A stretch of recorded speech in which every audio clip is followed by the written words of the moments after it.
Good conditions for the Zilker Kite Festival. It looks great. That is very important. And you've been following high school basketball. You've been busy. There's a few important games. They're taking place here in Austin. Big day down at the Drum. State champions were crowned at the girls' state basketball tourney. Georgetown had an opportunity to claim that gold. We'll find out if they did so after the break. Plus, the Longhorns are grooming a converted defensive tackle. We'll see you in a couple of moments. Working right there. There we go. Good. This is KVU Sports.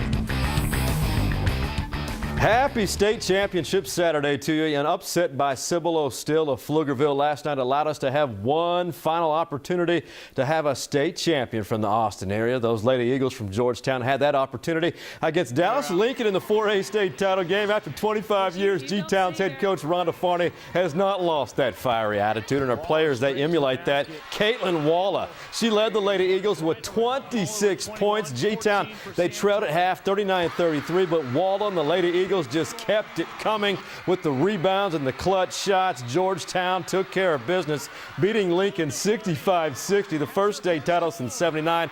That right there is a prime-time champion dog pile. What a beautiful thing. We'll hear from the Lady Eagles on a night beat. In other title games, Mahia beat Kennedale for the 3A gold.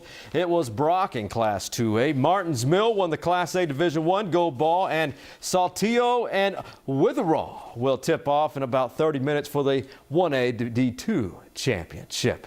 Well, just call them the terrific two. Anderson in 5A and Georgetown in 4A both had shots at playing at the Drum in next week's boys state tournament. 18 years ago, Chris Clack, well, he led Anderson to back-to-back state tourney trips.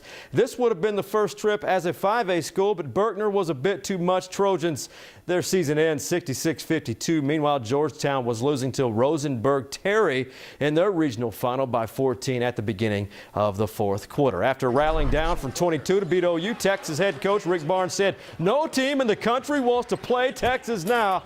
But 15th ranked OSU said, "Bring it." In Stillwater, the Horns kept it close in the first half, but this was the reason for the collapse. Turnovers, and OSU's Markel Brown, well, he can do things that most humans can't. Mike Kabongo, by the way, was held to just 7 points after dishing out 30 on OU. Horns' win streak ends at one game.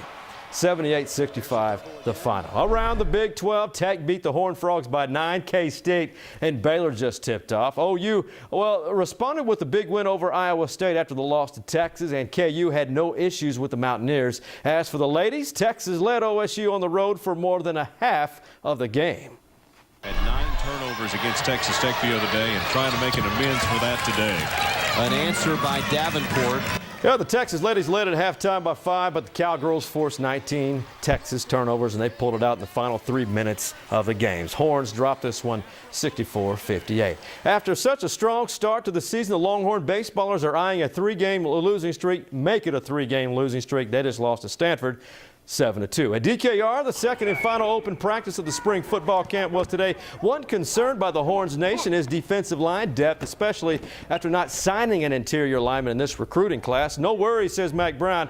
He and his staff have this guy, Hassan Ridgeway. The redshirt freshman has spun down from defensive end, an athletic guy who registers over 300 bills on the scale. And we signed 3 other defensive tackles last year, so it really wasn't a position of need for us this year. Hassan looks really good. He's in great shape. He's moving quickly. We knew we were going to do that probably by bowl practice because that's where we played him most of the time. You'll run up to 146 miles per hour down this straightaway into a braking zone, which is a good passing zone, and the first hairpin down to 41 miles per hour. No, this is not the scene of an arcade racing game, but really fast cars in the first Grand Am race at the F1 Circuit of the Americas here in the ATX. 2 Texas-based race teams were part of this Rolex Sports Car Series. The team who drives the number 99 car, Alex Gurney and John Fogarty, took the checkered flag. Imagine racing down Mopac at 140 miles per hour. I'm not encouraging it. Then just making a turn at 70 miles an hour. I did not tell you to do that. John Fogarty, no relation to the singer as far as I know. We'll be right back.